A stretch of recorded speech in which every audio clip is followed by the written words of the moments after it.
올 한 해 구역 지도자로 하나님께서 여러분을 선택해 주셨는데 한 해의 섬김을 통하여 하나님의 역사하심을 많이 보고 영광 많이 돌리고 구역의 기쁨을 만끽할 수 있기를 주의 이름으로 축원합니다. 인도의 유명한 성자 선다싱이라고 하는 분이 어느 날 친구와 함께 히말라야 산을 넘게 됐는데 앞에 가다 보니까 사람 하나가 쓰러져 있는 거예요. 눈 속에. 그래서 가까이 가보니까 생명이 끊어지지 않고 숨을 쉬고 있었습니다. 그래서 선다싱은 얘기하죠. 친구 보고 살아있으니 데리고 갑시다. 안 된다. 우리도 지금 힘들어 죽겠는데 이 사람 어떻게 처리하려고 둘이 실랑이를 벌이다가 친구는 혼자 해보라고 나는 먼저 가겠다고 혼자 먼저 앞으로 걸어가기 시작했습니다. 선다싱은 혼자 남아서 쓰러진 그 사람을 들쳐업고 있는 힘을 다해서 걸어가고 있었는데 한참 가다 보니까 앞에 한 사람이 쓰러져 있는 거예요. 가보니까 조금 먼저 떠났던 그 친구가 얼어 죽어 있었던 겁니다. 근데 선다싱은 그 쓰러진 사람을 업고 오느라고 힘을 쓰고 땀을 흘리고 있는 힘을 다했더니 몸에 열이 났고 그 열기로 인하여 그 사람도 살아나게 되었고 선다싱이 헉헉거리니까 이제 내가 업어드리겠습니다 해서 서로 부둥켜 안고 히말라야 산을 넘었다는 얘기입니다. 사람은 혼자 살 수 없는 존재다 그런 얘기죠. 혼자 살 수 없는 인간, 그래서 인간입니다. 사람과 더불어 살아가는 존재다 그런 얘기 아니겠어요? 그래서 하나님이 혼자 살 수 없는 인간에게 주신 선물이 뭐냐? 그게 바로 소그룹이라고 하는 거예요. 소그룹. 우리나라 사람들은 이 소그룹에 대한 이해가 깊지 않다고 생각하는데요. 예를 들면 우리는 모든 사람들이 다 나름대로의 관계를 맺고 있잖아요. 그런데 이 휴먼 네트워크라고 하는 피상적인 관계를 맺다가 이 사람이 좋아지고 좀 더 깊은 관계를 맺고 싶을 때는 한층 더 깊은 관계로 들어가고 싶을 때는 서로에 대해서 물어보게 되잖아요. 관심이 뭐냐 이렇게 하면서 예를 들면 나는 책을 좋아한다. 어느 분야의 책을 좋아하느냐? 난 역사책을 좋아한다고. 나도 역사에 대해 관심이 많은데 우리 함께 역사에 관해서 논의하고 책도 같이 읽어보겠어요? 그래서 관심 있는 사람들끼리 소그룹을 만듭니다. 이런 소그룹이 굉장히 많아지는 거예요. 그래서 거기서 자기 취미와 함께 서로의 지식을 공유하고 또 자기의 마음을 토로하면서 관계망을 넓혀가는 거죠. 예를 들면 사장님들끼리 모여도 사업 얘기만 하는 게 아니고 인간적인 관심사가 있는 사람들끼리는 또 모여서 예수 믿는 사람들 중에서 열심히 있는 사람이 있으면 우리 성경 공부하자고 그래서 그룹을 만들기도 하고 국회 안에서도 미국 같은 데는 국회 안에서도요 소그룹이 굉장히 많아요. 나름대로 이제 관심 있는 사람들이 정당을 떠나서 관심 있는 소그룹들이 모여가지고 자기들끼리 기도하고 자기들끼리 취재한 프로젝트에 대하여 함께 하나님의 도우심을 구하고 어떻게 이것을 연결해서 잘 풀어갈 것인가 이런 그룹들이 굉장히 많습니다. 미국 책 같은 거 이렇게 딱 보면은 이런 질문이 많아요. 당신이 속한 소그룹은 무엇이며 거기서 당신은 어떤 역할을 하는가? 우리는 책 아무리 봐도 그런 얘기 없잖아요. 그죠? 이거는 크리스찬이 읽는 책이 아니더라도 이런 스몰 그룹, 당신이 속한 스몰 그룹은 몇 개나 되는가? 그리고 어떤 그룹인가? 그리고 거기서 당신의 역할은 무엇인가? 이것만 몇 개 기록하다 보면요, 자기 자신이 다 나오게 되죠. 그죠? 나의 삶의 관심과 바운더리가 소그룹 안에서 다 나오게 되는 거예요. 우리는 소그룹 그러면 그게 뭐지? 이러잖아요. 그죠? 교회 안에서도 이제 우리 교회니까 소그룹이라는 말을 하지만 구역이라는 말, 이게 이제 그러니까 인간에게는 홀로 살 수 없는 인간에게는 수많은 소그룹이 필요한 것이고 요약하자면 그 수많은 소그룹 중에서 가장 영적이고 우리를 회복시키는 소그룹이 어떤 소그룹이냐? 구역이다 그런 얘기죠. 그걸 꼭 강조하고 싶습니다. 자, 오늘 우리 강의 제목이 있는데 제목이 뭐예요? 제1강 수서교회 소그룹론. 수서교회 소그룹 지도자들은 이 내용을 숙지하고 기반으로 깔고 시작을 해야 된다. 그런 얘기가 되겠습니다. 여러분 생각해 보기에 소그룹이란 무엇입니까? 소그룹에 대한 정의가 굉장히 많죠. 제가 제일 인상 깊게 보았던 소그룹에 대한 정의는 인간에게 가장 필요한 것. 그런 정의도 있었어요. 인간에게 가장 필요한 것. 자신이 경험한 소그룹에 대하여 설명해 보세요. 할 수 있을 거고, 소그룹 지도자로서 구역에서의 나의 역할과 행동은 무엇입니까? 여러분 지도자니까 지도자로서 역할이 있겠고, 또 지도자이기 때문에 소그룹원들에게 각자의 나름대로의 역할을 부여할 수 있다. 그런 얘기입니다. 나는 구역장인데 찬송은 잘 못하겠어. 근데 우리 구역 식구 중에 찬송 너무 좋아하는 분 계셔. 그럼 그분에게 당신이 찬송을 늘 정해 주시고 그 역할을 감당해 주면 좋겠다. 그렇게 할 수도 있는 거죠. 이렇게 구역 식구들에게 역할을 분담해서 함께 참여의식을 고취시킨다면 구역은 수동적이지 않고 서로가 협조하는 가운데 잘 이루어질 수 있을 것이다. 생각을 합니다. 우리 3페이지로 가서 하나님이 원하시는 소그룹에 대한 본문 말씀이 있죠. 우리 본문 말씀을 한번 읽어봅시다. 이는 우리가 이제부터 어린아이가 되지 아니하며 사람의 속임수와 간사한 유혹에 빠져 온갖 교훈의 풍조에 밀려 요동하지 않게 하려 함이라. 오직 사랑 안에서 참된 것을 하여 범사에 그에게까지 자랄지라. 그는 머리니 곧 그리스도라. 그에게서 온몸이 각 마디를 통하여 도움을 받음으로 연결되고 결합되어 각 지체의 분량대로 역사하여 그 몸을 살아게 하며 사랑 안에서 스스로 세우느니라. 이게 이제 소그룹을 설명하는, 소그룹의 목적을 설명하는 가장 중요한 구절 중에 하나인데, 내용이 세 가지라는 거죠. 그 밑에 써놨죠. 첫째는 뭐예요? 사랑 안에서 연결되는 것이다. 소그룹은 그런 거다. 사랑 안에서 연결되어 있는 거다. 두 번째는요, 성장하는 것이죠. 그 몸을 자라게 하며 성장하는 거예요. 그리고 결론이 뭐예요? 예수 닮은 사람이 되는 것이다. 범사에 그에게까지 자랄지라. 그는 머리니 곧 그리스도다. 그러니까 교회 안에 소그룹의 세 가지 목적이 뭐냐? 사랑 안에서 연결되고 계속해서 성장하고 예수 닮아가는 데 있어서 가장 필요하기 때문에 하나님은 우리에게 소그룹, 구역이라고 하는 것을 선물로 주셨다 하는 것을 기억하면 좋겠습니다.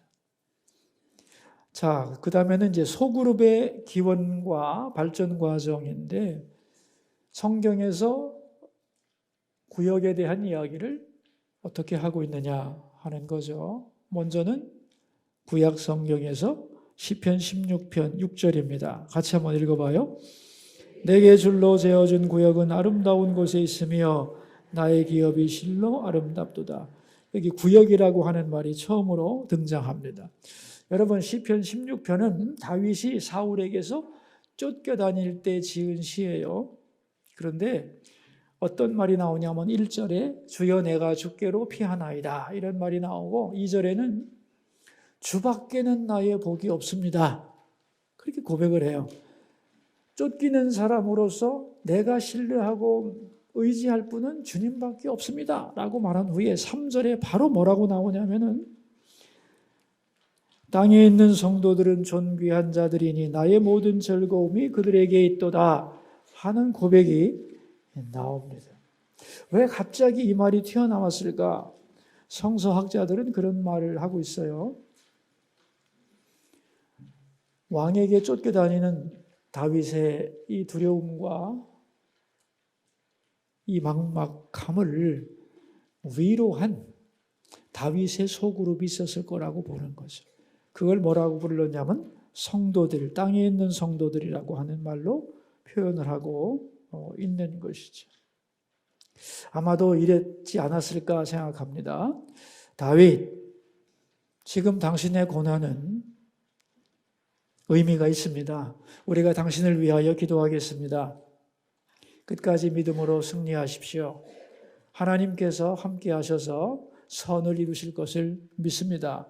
라고 하는 다윗과 마음을 소통하는 소그룹이 존재했을 것이라는 거예요. 그리고 이제 그 말을 들으면서 다윗은 그렇구나. 하나님께서 이들을 통하여 나의 마음을 위로하시는구나.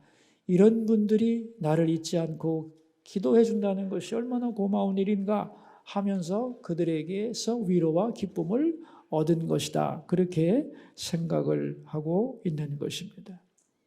사울이 지금 잘못하고 있고 하나님은 다윗의 이 억울함을 풀어주시고 더 큰 역사를 이룰 것임을 다윗의 옆에 있는 소그룹들, 신앙이 좋았던 사람들은 알고 있었고 그들의 위로를 통하여 다윗은 그 고난을 견뎌내는데 큰 기쁨을 얻게 되었다 하는 것입니다.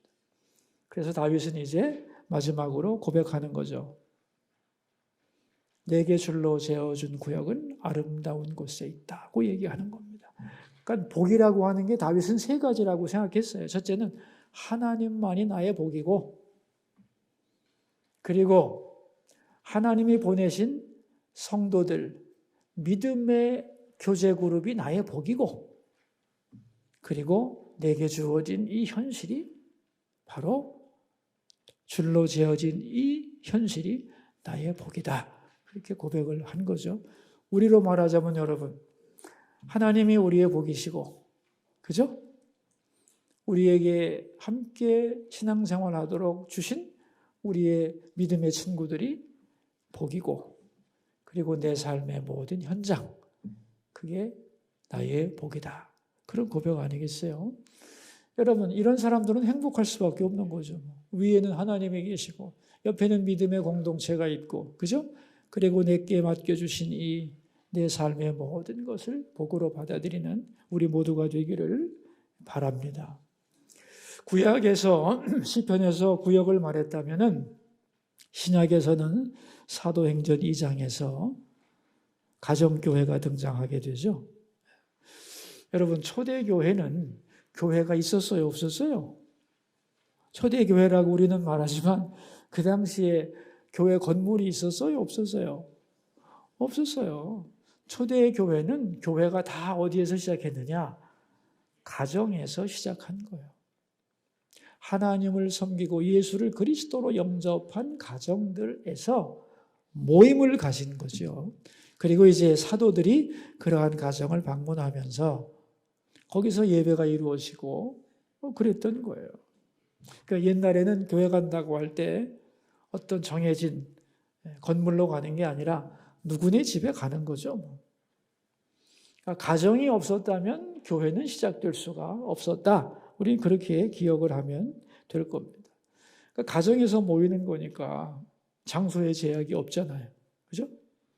전도하기도 쉽고, 우리 집에 어떤 분이 오시는데 같이 와서 밥이나 먹으면서 그분을 한번 만나고 좋은 말씀을 들어봅시다.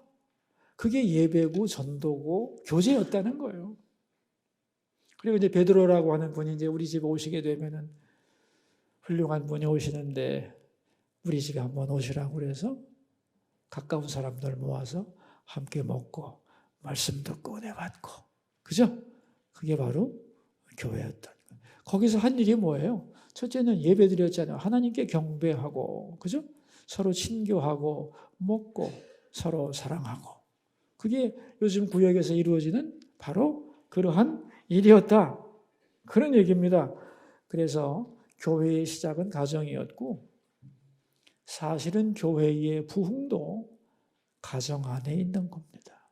그래서 원래 구역 예배를 어디서 모여요? 자기 집에서 모이게 돼 있잖아요. 자기 집에서. 여러분 옛날 어릴 때, 저는 어릴 때 이제 어머니 금요일 날 어머니 따라서 구경 예배 드리는데도 따라다니곤 했어요. 처음에는 몰랐는데 가니까 먹을 것도 많이 주더만. 그래가지고 또 재미도 붙이고 그래가지고 따라다닌 적이 있는데, 옛날에는 다 가정에 갔죠. 뭐 그 정성스러운 가정에서는 뭐 시루떡도 하고 막 그러잖아요, 그죠? 얻어먹는 재미도 좋았죠. 요즘에는 이제 뭐 그런 게 별로 없어졌습니다만은 사실은 더 깊은 교제가 이루어지게 되면 가정도 열릴 거라고 생각합니다. 가정이 열리지 않았다는 것은 아직도 우리의 관계가 피상적이라고 하는 것을 의미하고 있는 거예요. 그래서 처음부터 강요할 마음은 없고 어떤 공간에서 모이다가 점점 깊어지면 이제는 홀로 사는 가정들이 많아지기 때문에 진정 자기의 가정을 오픈해야만 진정한 마음이 열릴 수 있는 거거든요. 그죠? 그러니까 앞으로 여러분의 교제가 깊어지면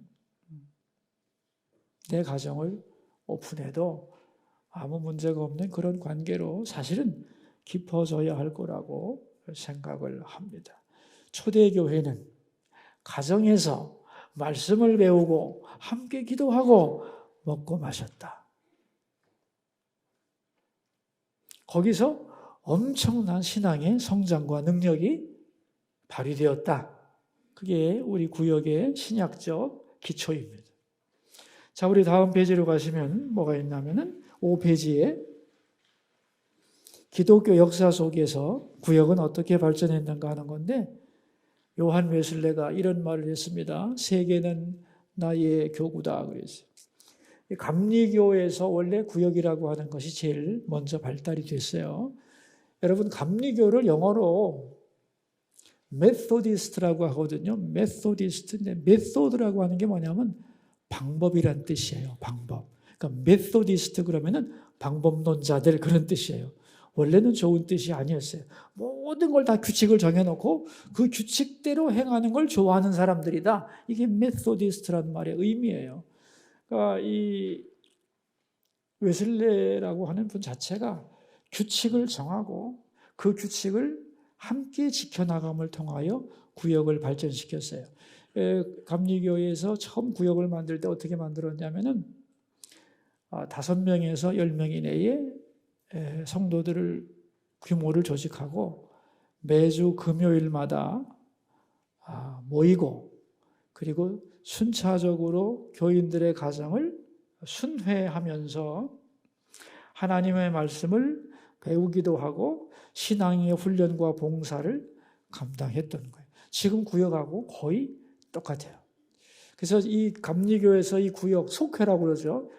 이걸 잘 만들어 놨기 때문에 교회들이 부흥하면서 다른 교단에서도 이 구역 시스템을 그대로 받아다가 사용을 하고 있죠. 우리 장로교에서도 그걸 받아다 사용한 거예요. 그런데 이름은 좀 달라지죠. 구역이란 말도 쓰고 뭐 속회란 말도 쓰고 뭐 요새는 뭐 순, 셀 뭐 이런 말을 다 쓰지만은 이 소그룹의 교회적 역사적 시작은 감리교였다는 것을 우리가 이해할 필요가 있습니다. 그리고 이제는 셀이란 말도 많이 쓰는데 지금은 조금 가라앉았지만 한창 뭐 셀 운동 그랬을 텐데 이 셀이란 말이 뭐냐면 세포라는 뜻 아니에요, 세포. 여러분 우리가 한평생 살 때에 살아있는 동안 셀은 계속 성장하나요, 안 하나요? 성장하죠. 저는 뭐 정확하게는 모르겠는데 계속 새로운 세포가 만들어지면서 낡은 세포는 사라지는 것 아니에요? 그게 때라고 그래도만 때, 낡은 세포가 없어지는 거, 새로운 세포가 생겨나고 몸에 세포가 없으면 몸이 될 수 없듯이 교회라고 하는 전체의 몸에 셀, 생명력을 부여하는 게 바로 구역이다. 그런 얘기입니다. 그래서 구역이란 말은 약간은 그 뭐라 그럴까요? 조직화된 시스템을 강조하는 거라면은 셀은 그 구역의 생명력, 성장과 번식을 강조하는 용어다. 그렇게 이해를 하시면 되겠습니다. 우리 교회에서는 특별히 여러 가지 용어에 대한 분석을 해봤는데 구역이란 말이 나쁘지 않다 이렇게 생각을 해서 용어를 바꾸지 않고 사용하고 있습니다. 우리 여기 보시면은 5페이지 다번의 두 번째 문단. 이제는 이 소그룹이 같이 읽어요. 세포화되어 가고 있습니다. 아주 작은 조직이라는 뜻이고 성장의 원동력이 됩니다. 세포는 서로 밀접하게 연결되어 있고 그 안에 생명력이 충만합니다. 그리고 이 작은 세포 하나하나가 중앙의 통제를 받습니다. 그래서 앞으로 미래 세대의 소그룹은 세포의 특성을 가질 것이고 가져야 한다는 것입니다. 세포의 다이나믹한 파워를 인식하고 세포의 원칙들을 제공하면서 성장해야 합니다. 다시 말하면 살아있는 생명력 그리고 번식하는 힘, 그러한 구역이 되어야 한다는 거예요. 그래서 가장 이상적인 구역은 올해 맡겨준 구역이 잘 번식을 해서 내년에 혹은 후년에 우리 구역에서 또 다른 구역으로 나눠지는, 그게 이제 셀의 특징이어서 셀을 강조하는 교회는 구역을 계속해서 나눠요. 그래서 어떻게 보면 피곤하기도 하고 사귈만 하면 헤어진다 그래서 불평도 나오고 그러는데, 성장, 구역은 성장을 해야 하는 것이라는 거예요. 여러분이 이제 구역 개강을 하게 될 때 참 모이는 첫 번째 멤버들이 몇 분 될지는 모르겠는데, 사실은 그분들을 잘 섬기고 작은 교회의 공동체로서의 하나님의 역사가 나타나게 되면 사실은 모여들게 되죠. 그래서 구역 식구가 늘어나는 게 정상인 거죠. 그러나 충분히 이제 함께 모여서 예배하고 교제할 만큼 되면, 그런데 사람 숫자가 너무 많아서 커진다면 분가를 해도 되는 거죠. 그래서 구역의 최종 목표는 뭐냐면 새로운 생명력 있는 구역으로 분가하는 것. 그게 이제 셀을 추구하는 교회가 추구해 나가는 방향이고요. 그렇게 됩니다. 그래서 구약에서나 신약에서나 기독교 역사 속에서도 구역이라고 하는 것이 어떻게 발전되어 왔고 어떤 동기에서 시작되었고 우리에게 오늘 어떤 의미를 가지고 있는가 하는 것을 간단하게 기억하면 좋겠고요. 그 다음에 여기 2번 보시면은 뭐가 나와요? 변할 수 없는 인간의 갈망, 이런 말이 나오죠. 하이테크, 하이터치. 지금은 하이테크 시대예요. 그죠? 하이테크라고 하는 것은 뭐예요? 하이테크가 기술의 발달이죠. 하이터치는 감동적인 만남이에요. 기술이 발달하지만, 그래서 삶은 편리해지지만 인간의 삶은 자꾸 고독해져요. 그래서 하이테크로 갈수록, 여러분 100년 전, 500년 전은 이웃집하고 다 서로 밥숟가락 몇 개 있는지 다 알았잖아요. 근데 지금은 하이테크가 되면서 각자가 핸드폰 다 가지고 있어가지고 옆 사람이 뭐 하는지도 몰라요. 하이테크는 편리하게 하는데 관계를 깊이 하는 데는 도움이 되지를 않습니다. 많은 사람과 얕은 관계를 넓히는 데는 하이테크가 최고죠. 카톡에 친구가 수천 명 되잖아요. 네? 그러나 깊이 있는 만남은 하이테크로 갈수록 더 목말라지는 거예요. 그래서 하이터치, 감동 있는 직접 만남이 필요한 시대가 되는 거라는 거예요. 그런데 이 하이터치에 중요한 속성이 있습니다. 두 번째 문단인데, 마지막 문단이죠. 그래서 사람들은 능동적으로 참여하는 공동체를 원합니다. 그러니까 수동적이지 않기를 원한다는 거예요. 의미 있는 만남을 갈망하고 참여와 선택의 주체가 되기를 바라고 동시에 진정한 돌봄을 원한다는 거예요. 세 가지죠. 의미 있는 만남, 그리고 내가 주체적이 되기를, 그리고 진정한 돌봄. 이게 하이 터치의 요소들이에요. 이게 어디서 가능하냐? 구역에서 가능하다는 거예요. 그래서 하이테크 시대로 갈수록 하이터치에 대한 갈망은 커져가는데, 이 하이터치는 능동적으로 참여해야 된다 하는 거예요. 여러분, 그래서 구역 식구들이 모여서 이제 구역 예배를 드리고 서로 말씀을 나눌 때도 자기 얘기하고 싶잖아요. 우리 대그룹 전체 예배에서는 일방적으로 설교가 선포되잖아요. 여러분 자신이 질문하고 대답할 시간이 없잖아요. 그죠? 일방적으로 받아들이잖아요. 그런데 들은 것으로만 끝나면 안 돼요. 공부 잘하는 학생들은 선생님에게 들은 것 가지고는 안 돼요. 혼자 해야 돼요. 그리고 들은 것을 반드시 내가 얘기해 봐야 돼요. 근데 더 중요한 것은 남의 얘기도 들어야 돼요. 그렇게 되면 지식이 완벽해져요. 그래서 제가 기도하는 건 뭐냐면 하나님 우리 수서교회 교인들이 대배에 잘 참석해서 하나님 앞에 먼저 살아있는 예배를 드리고 말씀을 듣기를 원하죠. 근데 그거는 완전한 건 아니에요. 이제 그 내가 들은 말을 누구에겐가 내 언어로 표현해 봐야 돼요.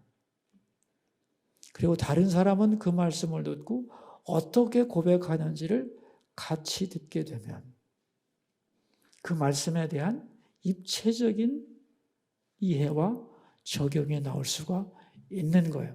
그래서 이 구역 예배에서 가장 중요한 것은 제가 볼 때는 그래서 우리 총회도 저는 여러 번 지금 권고를 하고 있는데 어떤 원포인트로 가는 게 저는 제일 좋다고 생각합니다. 담임 목사님의 전한 설교 말씀을 구역 식구들이 함께 논의하고 들은 바 말씀을 전제로 해서 자기의 고백과 느낌과 적용해서의 그 어떤 그 경험들을 함께 쉐어링하는 것이 이게 너무 복잡하지 않고 우리 머릿속에 딱 심어줄 수 있는 그런 장점을 가지고 있지 않나 그런 생각을 하고 그런 방법으로 우리 교단이 가면 참 좋겠다 그런 선언을 하고는 합니다. 그래서 이런 구역 식구들의 그 다음 봅시다. 어디까지 했죠?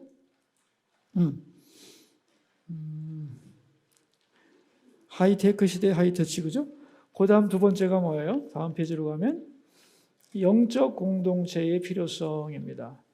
우리는 인간이기도 하지만 영적인 존재이기 때문에 서로 사귀고 또 소그룹도 필요하지만 영적인 소그룹이 필요한데 영적인 소그룹은 구역밖에 없잖아요. 그죠? 그래서 그게 이 구역이 그래서 소그룹 중에서 가장 소중한 소그룹이 된다 하는 것이고 여기 6페이지 두 번째 문단을 보시면은 소그룹은 교회 안의 교회입니다. 한 사람도 목자 없는 양처럼 되어서는 안 됩니다. 큰 그룹인 교회에 속해야 하고 또 작은 교회인 구역에 속해야만 온전히 속한 것입니다. 그럴 때 교인은 안전하고 안심할 수 있습니다. 그래서 구역이 하나하나 건강하게 서는 것이 중요하고 이것은 주님께서 기뻐하시는 일이 됩니다. 그러니까 우리 수서교회 교인이 얼마인 것도 중요하지만 그 교인 중에 몇 퍼센트가 소그룹에 들어가서 소그룹 생활을 기쁨으로 감당하느냐 하는 거예요. 저는 이제 성도들하고 대화 나누다가 권사님 누구하고 친해요? 이렇게 물어보면 저는요 아무개 권사님하고 만나가지고 일주일에 한 번씩 꼭 같이 기도도 하고 같이 밥도 먹고 이런 모임을 가지고 있습니다. 그럼 굉장히 기뻐요. 왜냐하면 그분만의 실제 소그룹이잖아요. 그죠? 다시 말하면 인간은 영적인 소그룹에 속해서만 성장한다는 거예요. 제가 요새 이제 70 이상 되시는 분들 신방하면서 나는 누구하고 안 맞아가지고 목사님 구역 예배 안 가요. 이런 분들도 계셔요. 그런데 그렇게 얘기하다가 꼭 하는 말이 있어요. 그런데 안 가니까 편하긴 한데 내 신앙이 거기서 딱 멈춘 것 같아요. 그런 고백을 하시는 분들이 계세요. 내가 그 기회를 딱 잡아서 얘기하죠. 그런 겁니다. 하나님이 우리에게 소그룹을 주셔서 여러분 같이 모여서 하는 것은 재미도 있지만 힘들죠. 사람하고 더불어 살아가는 것이 쉬운 일은 아니에요. 그러면서 우리가 인격이 성장하고 돌보는 가운데서 갈등도 생겨나지만 성숙하게 되는 거예요. 그래서 이 말자키언이라고 하는 공동체라고 하는 책을 지은 그 학자는 그런 말을 했어요. 소그룹 안에도 흐름이 있어야 된다는 거예요.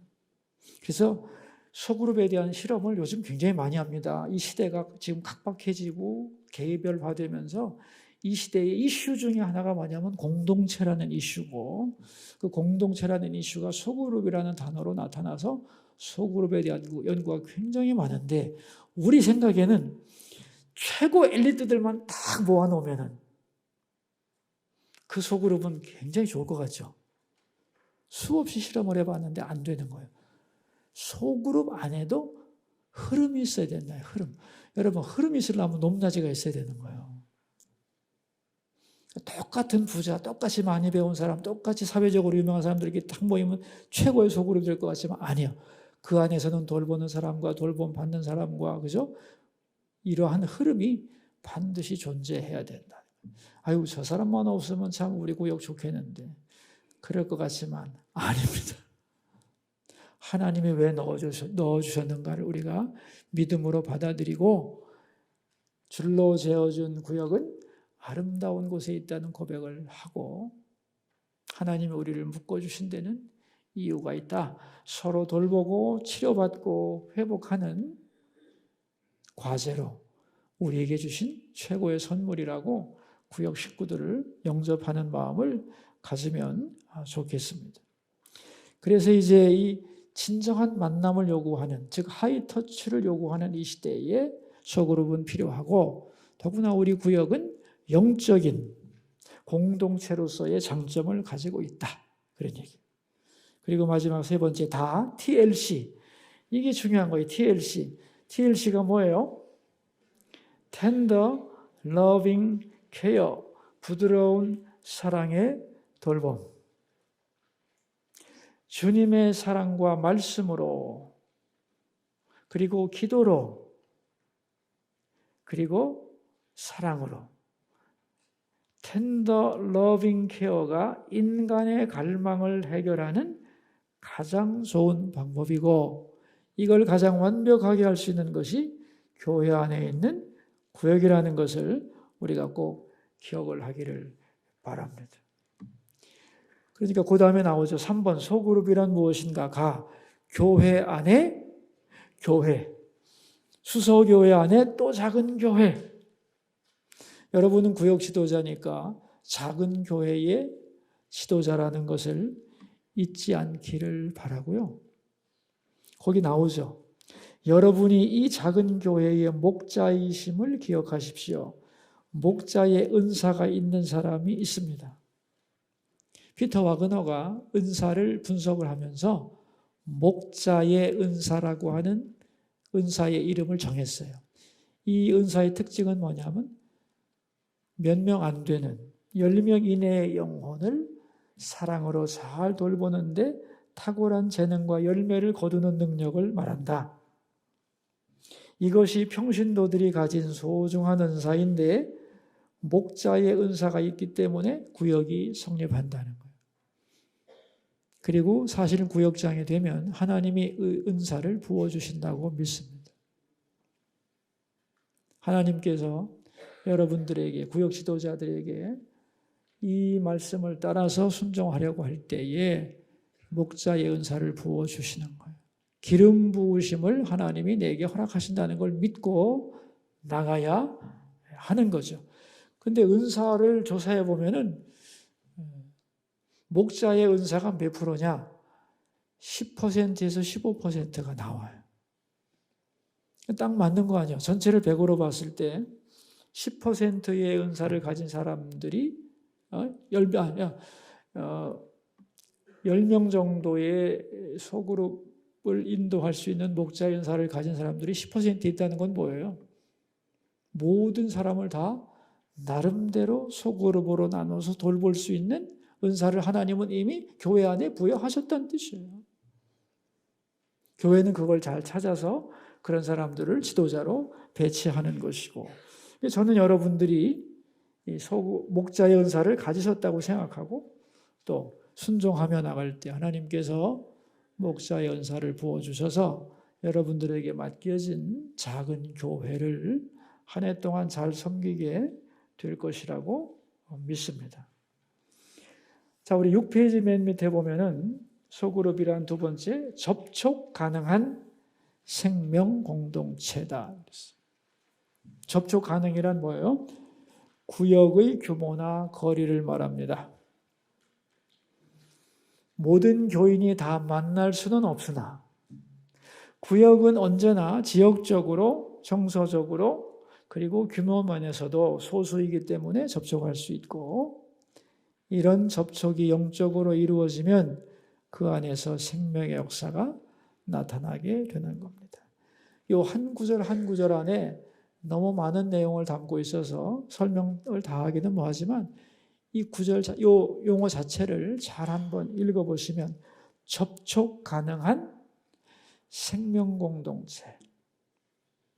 우리가 접촉할수록 하나님의 생명의 역사가 구역 안에서 일어날 수 있는 구조라는 거예요. 그 다음, 성장을 위한 하나님의 선물.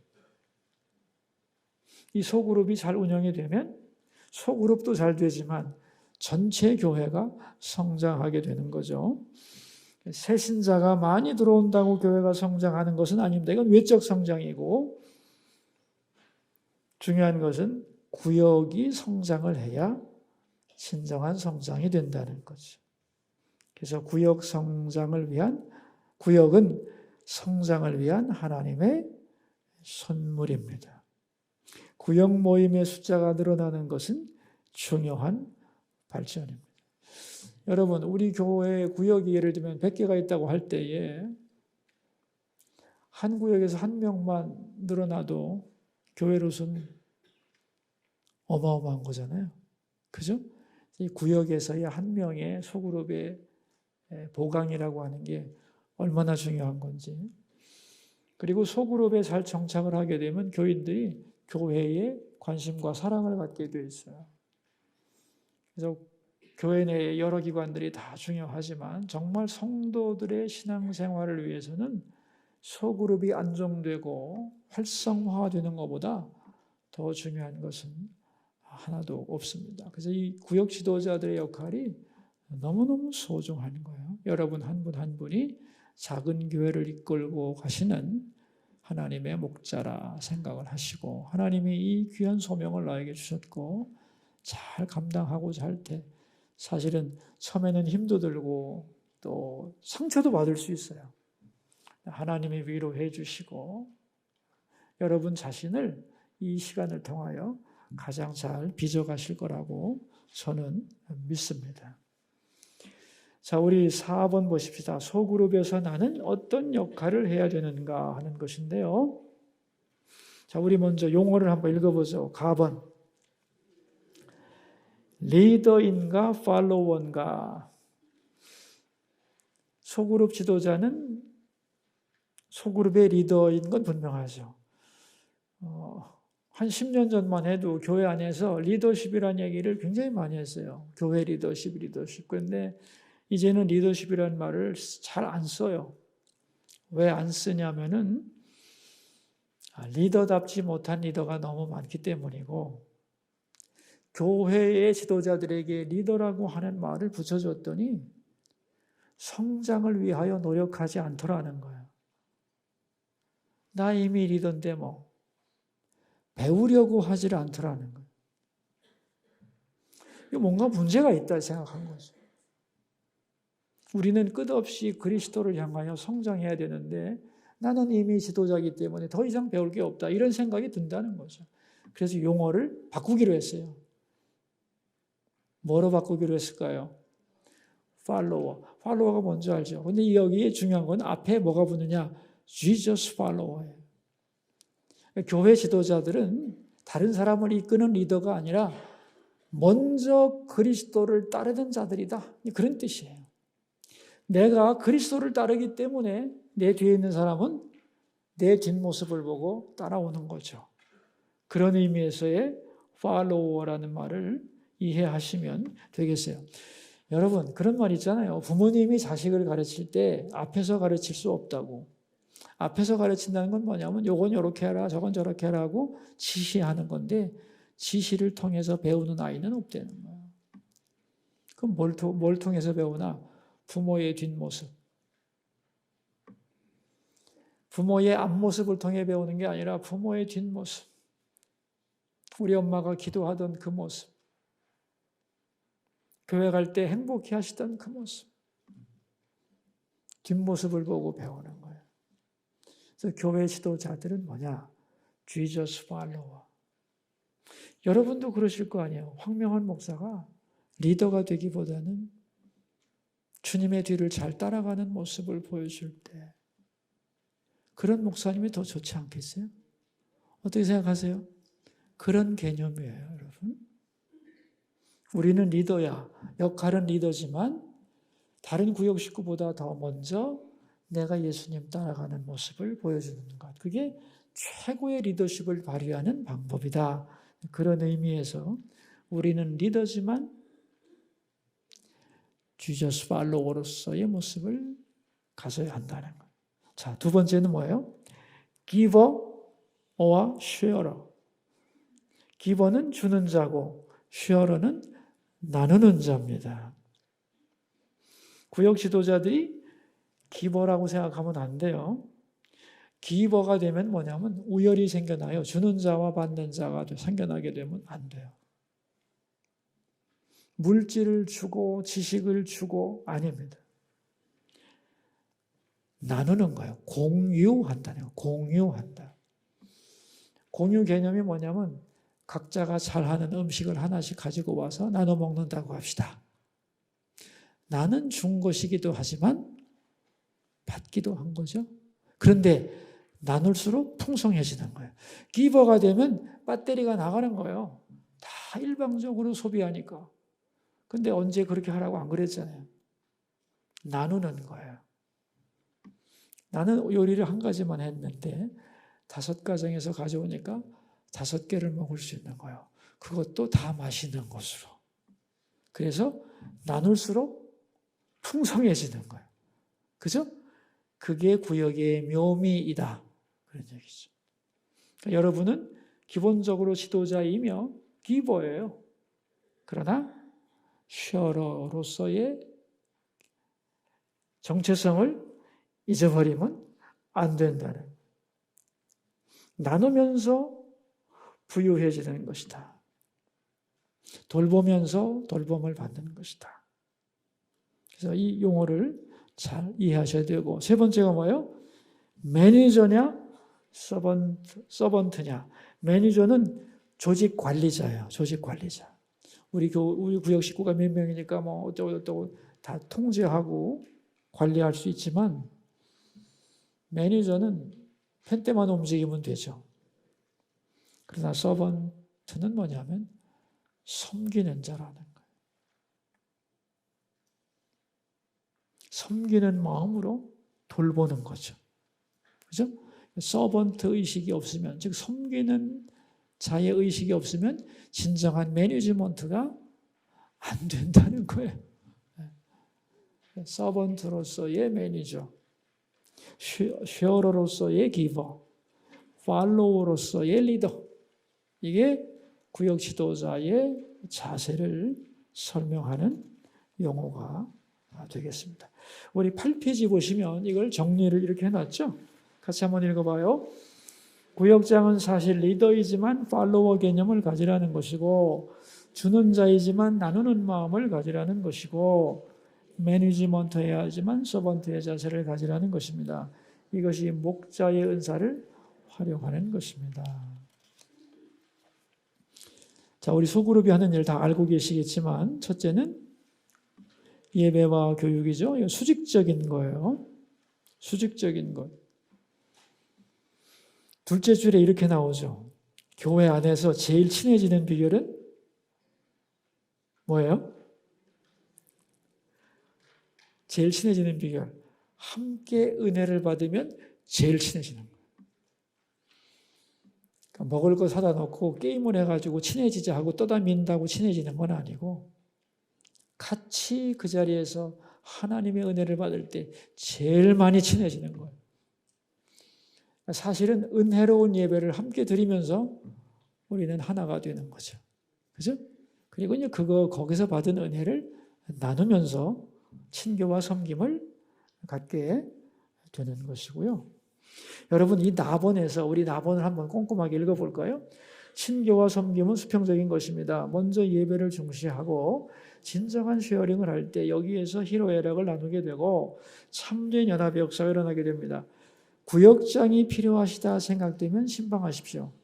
꼭 목회자를 동원하지 않더라도 구역장님들은 언제나 신방할 권리가 있다는 것을 기억하십시오. 성도의 가정을 신방하는 것은 구역자들에게 꼭 필요한 덕목입니다. 여러분들이 구역 식구를 기도하다가 한 번 만나봐야 되겠다, 신방을 가야 되겠다 하면은 편하게 신방을 하실 수 있으면 좋겠다는 거예요. 이런 것들은 우리 교우들에게 제가 가르칠 겁니다. 그래서 구역장님들이 언제든지 구역 식구들을 신방하는 것이 자연스러워지면 좋겠어요. 그리고 신방하려고 하면 얼마든지 할 수 있어요. 여럿이 같이 가는 게 부담스러운 거지 혼자서 편하게 사랑을 가지고 갔을 때는 오픈 안 할 것도 없잖아. 여러분들이 구역 식구들을 신방할 수 있는 마음, 또 영적인 권세, 그죠? 하나님이 거기에 대한 은혜를 주신다는 걸 믿고 필요하시다면 신방을 하시면 좋겠습니다. 그리고 이제 얘기도 해주시고 아니면 교육자 신청을 하셔도 좋고 그렇습니다.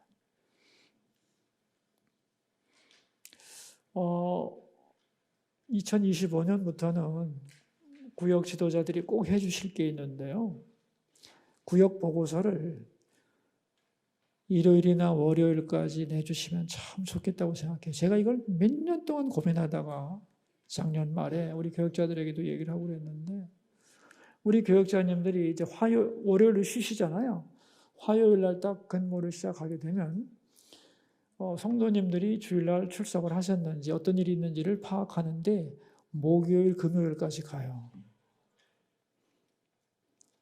그러니까 한 주가 거의 다 가는 거예요. 근데 구역에서 구역 예배 드리고 금요일 날 예름 드릴 거 아니에요. 아니면 목요일 날 드릴 수도 있고 여름 구역 예배 드리고 이게 왜 중요하냐면 주일날 구역 식구들이 얼굴 한번 봅시다 하면은 볼 수 있잖아요.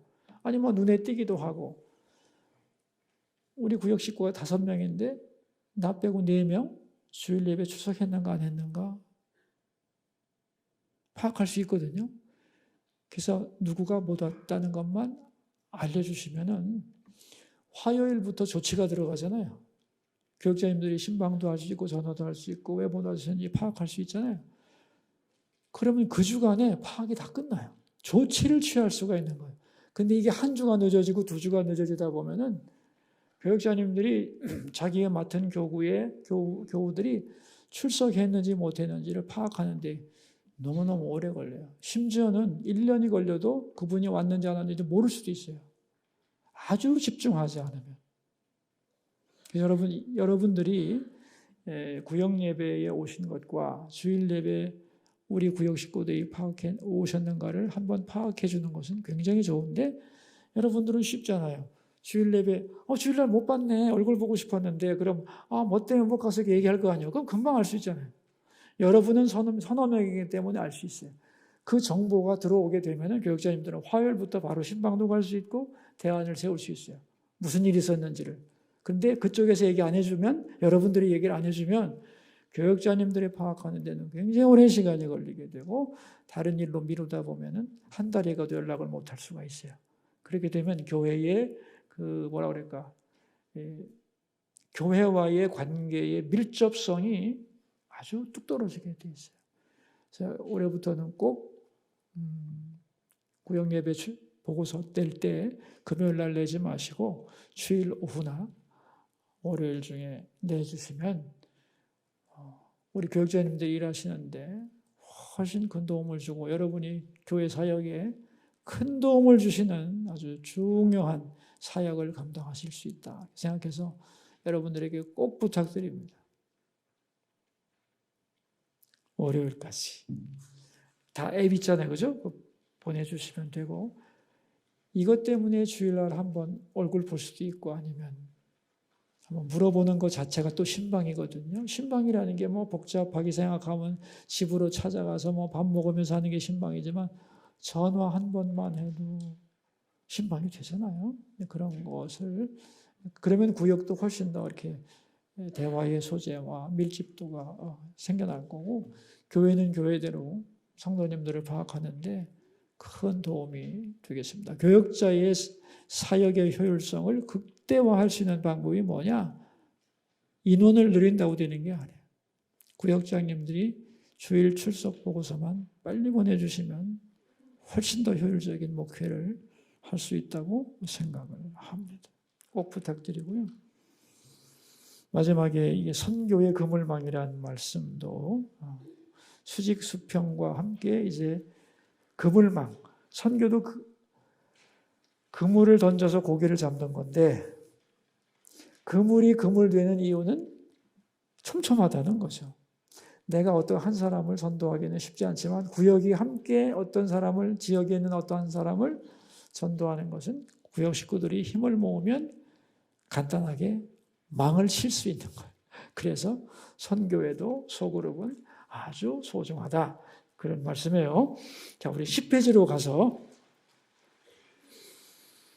우리가 꼭 기억할 것은 소그룹에는 능력이 있다는 거. 여러분 믿으십니까? 소그룹에는 능력이 있어요. 어떤 능력이 있어요? 첫째가 하나님의 임재.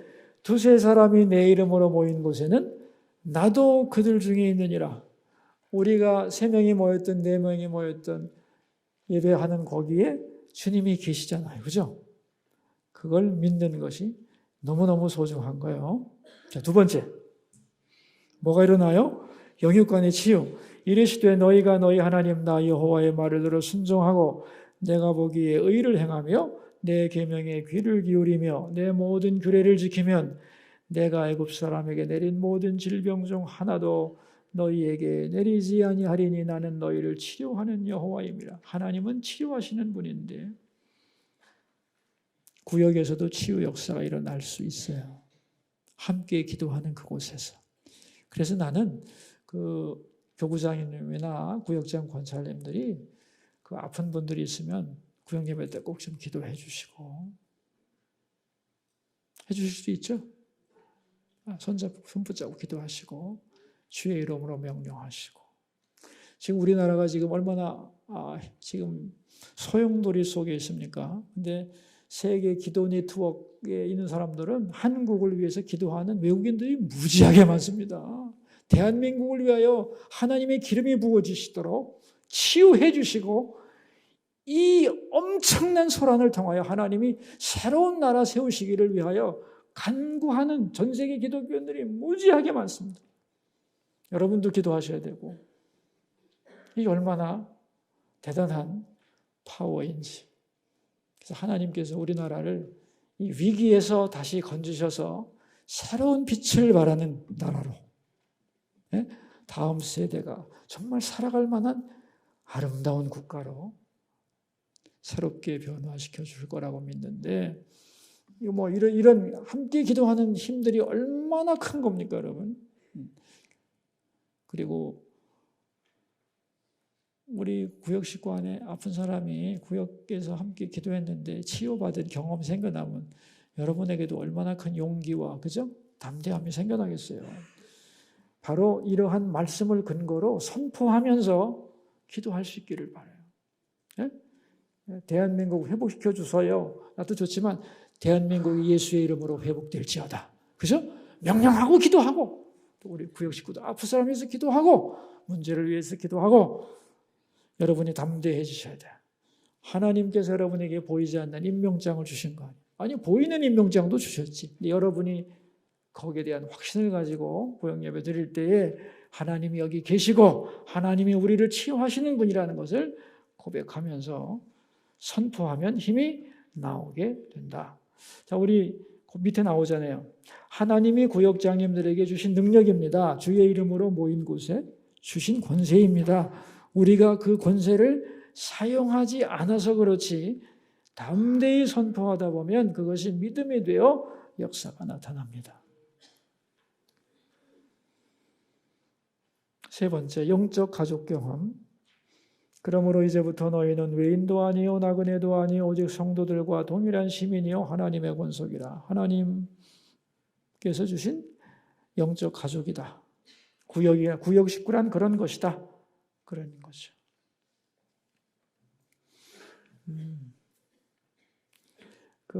미국의 유명한 어떤 목사님이 쓰신 글인데요. 이런 얘기가 있어요. 어느 날 밤에 전화를 받았는데 살인 사건이 일어났다는 거예요. 근데 등록한 지 얼마 안 되는 새 교우가 입양한 아들이 그 살인 사건에 연루가 되어가지고 체포가 되었다는 거예요. 그 전화를 목사님이 받았을 때 얼마나 충격이었어요. 큰일 났다.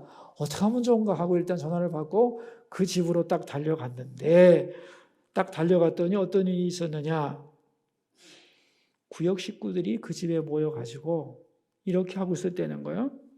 그 집에 도착하니까 신문 기자들이 막 모여가지고 있는데 구역 식구 한 사람이 대문 앞에서 신문 기자들을 통제하고 이 사건이 지금 결론이 난 게 아닌데 함부로 찍지 마라 하고 신문 기자들을 통제하고 있더라는 거예요. 구역 식구 중에 한 사람이. 경찰이 와서 사건의 내용을 파악한 다음에 찍어야지. 왜 신문 기자들이 사건 파악도 안 되는데 사진부터 찍느냐? 찍지 마라 하고 구역 식구 하나가 딱 문 앞에서 사진 기자들을 통제하고 있었다. 두 번째, 그래서 이제 집 안으로 들어가 봤더니만 한 구역 식구는 정신이 없는 부모를 위해서 식사 준비를 하고 있더라. 그리고 한 구역 식구는 전화기 옆에 앉아서 그 집으로 오는 전화를 다 본인이 받고 있더라. 또 한 구역 식구는 넋을 잃은 부부를 위로하고 있더라.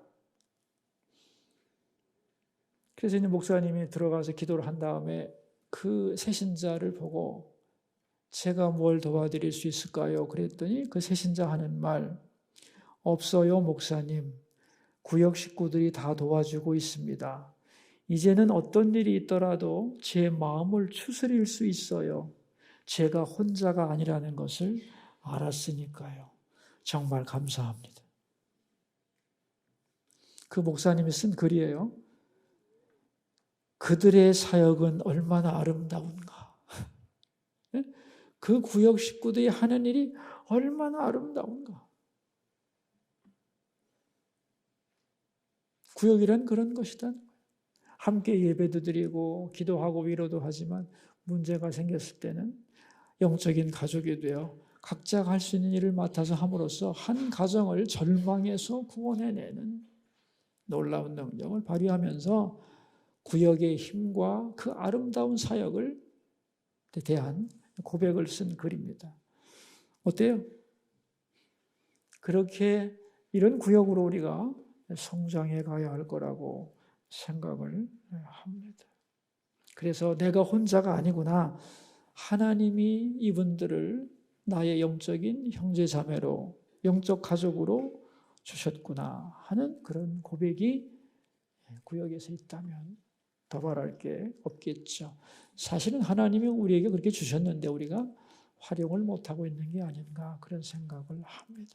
이런 구역으로 성장하는 데 있어서 구역장님의 역할은 참 크고 좋은 구역장님을 보고 배운 사람들은 또 그렇게 성장하는 것이기 때문에 구역장 한 분 한 분의 역할은 너무도 소중하다고 생각을 합니다. 자, 마지막으로 우리 하나됨을 방해하는 것 같이 한번 읽어보죠. 구역이 하나가 되어서 서로를 사랑하고 주님을 섬겨야 하는데 방해되는 것이 있습니다. 영적 공격도 많습니다. 특별히 지도자가 되면 공격을 많이 받는데 그래서 우리는 자기 자신을 위해서 자꾸 기도해야 합니다.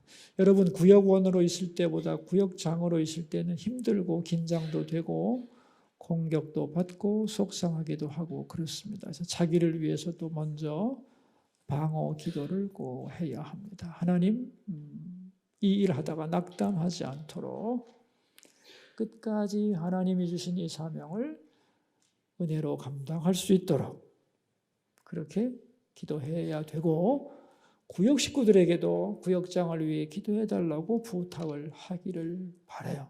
그래서 그 공동체의 대표를 위해서 기도하는 것은 공동체 전체를 위해서 아주 중요한 일이다 하는 것을 구역 식구들이 다 이해하면 좋겠어요. 그래서 우리는 기본적으로 모임 구역에서 구역장을 위해서 기도해야 되고, 그죠? 교회에서 목사님을 위해서 기도해야 되고, 국민들은 대통령 위해서 기도해야 되고, 다 그런 거 아니겠어요? 전체를 위해서. 첫 번째는 뭐냐 하면 우리가 하나 되지 못하게 방해하는 게 뭐냐면 부서지지 않는다. 내 중심적인 생각. 내가 저 사람 왜 저래? 판단하고 내가 혼자 잘 믿으면 되지 뭐 이렇게까지 해야 되나? 이런 걸 부숴야 된다. 두 번째는 무관심.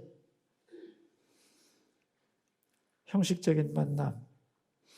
영적인 무지는 뭐냐면 구역을 통해 하나님이 이루시려는 하나님의 뜻과 선물에 대하여 우리가 깨닫지 못하면 구역 활동에 대한 열매를 맺기가 어렵다. 그런 얘기죠. 자, 우리 마지막 결론을 읽어봅시다. 헌신과 신비. 헌신하면 신비한 사건이 일어납니다. 내가 구역의 지도자가 되었다는 것은 부담스러운 일입니다. 그러나 부담스러운 것은 사실이지만 헌신하겠다는 마음으로 임하면 하나님이 하시는 신비한 일이 일어날 줄 믿습니다. 구역장님에게서부터 신비한 역사가 일어나는 것입니다. 성장하게 되고 기적이 일어납니다. 헌신과 신비. 헌신하면 기적이 일어난다. 그러니까 여기 계신 우리 구역 지도자님들은 올해 기적을 맛보겠네요. 네? 헌신한 만큼. 그런 겁니다. 두 번째, 소통. 하나님과 교회와 구역식들과 소통하는데 힘쓰시기를 바란다는 거죠. 그래서 힘든 거 있으면 하나님께 다 올려드리고 또 교육자님들에게도 말씀해 주셔서 도움을 받으시고 그렇게 하셔야 하겠습니다. 마지막으로는 자기평가. 나는 어떤 구역장인가, 우리 구역은 어떤가를 자꾸 묻고 생각하고 어떻게 이 문제를 풀어갈까 이렇게 자꾸만 고민하다 보면 하나님이 길을 열어 주신다는 거예요. 교회에서는 여러분을 구역 지도자로 임명을 했고 그건 하나님이 여러분에게 주신 뭐라고 그럴까요? 임명장이라고 생각해요. 여러분이 이걸 받으셔서 소그룹을 어떻게 운영할 것인가에 대한 기본적인 이해를 하고 헌신하면 여기 하나님의 역사가 일어나서 올 한 해 구역을 통하여 하나님은 영광 받으시고 우리 모두에게도 새로운 놀라운 경험이 될 것이라고 믿습니다. 결론 우리 마지막 한번 읽고 끝냅시다. 나는 구역의 목자입니다. 그것을 꼭 기억하십시오. 하나님이 이곳에 양떼를 위해 보내주신 작은 목자입니다. 훈련 잘 받고 예수님 닮은 좋은 목자가 되고 싶습니다 하는 마음으로 구역을 잘 이끌어 주시기를 바랍니다. 정말 감사합니다. 우리 함께 기도할까요? 먼저 우리 통성으로 각자 위해서 기도합시다. 우리 받은 사명을 올 한 해 하나님 앞에서 잘 감당하게 하옵소서. 기도하시고 제가 마무리 기도함으로 마치겠습니다. 하나님 아버지 감사합니다. 오늘 수서교회의 속으로 어떻게 이루어가야 할 것인가에 대한 소그룹론을 함께 공부하였습니다. 하나님이 인생에게 주신 수많은 선물 중에 공동체라는 선물, 그 공동체 중에서도 영적인 공동체, 구역이라고 하는 공동체의 소중함이 얼마나 크고 그걸 통해서 이루어질 수 있는 일이 얼마나 많은가를 우리 함께 배웠습니다. 그리고 우리를 바로 그 지도자로 세워주신 하나님께 영광과 감사를 돌립니다. 우리는 부족한 게 많지만 하나님께서는 아시고 우리를 세우셨으니 우리를 통하여 계획하신 바가 있고 우리가 헌신할 때 신비가 일어나고 우리 구역이 살아나고 회복될 것을 믿습니다. 우리 각자의 그 교구와 구역과 또 공동체가 주 안에서 새로운 모습으로 성장해가는 아름다운 은혜를 2025년도도 경험하게 하옵소서. 하나님 여기 모인 구역 지도자들 한 분 한 분 위에 안수하여 주옵소서. 저들의 마음에 용기를 주옵소서. 내가 하나님께 임명받은 목자임을 확실히 믿고 인정하고 고백하게 하옵소서. 그리고 감당할 능력도 부어 주옵소서. 해야 할 말도 주옵소서. 영안을 열어주셔서 구역 식구들을 영적으로 살필 수 있게 하여 주옵소서. 주님의 마음을 우리에게 허락하여 주옵소서. 개인으로 있을 때는 몰랐지만 구역 지도자가 되면 구역을 파악하고 사랑하고 감당하고 책임질 능력을 부어주셔서 그 일을 감당할 때에 하나님께는 영광이 되고 구역은 살아나고 구역 식구들을 영적으로 돌보면서 구역 지도자들도 회복되는 은혜가 넘쳐날 수 있게 하여 주옵소서. 하나님 수소교회의 구역들이 건강하게 성장하기를 원하고 유명무실한 구역이 한 구역도 없도록 도와주시기를 원하고 구역장님들이 기도하며 어떻게 풀어갈까?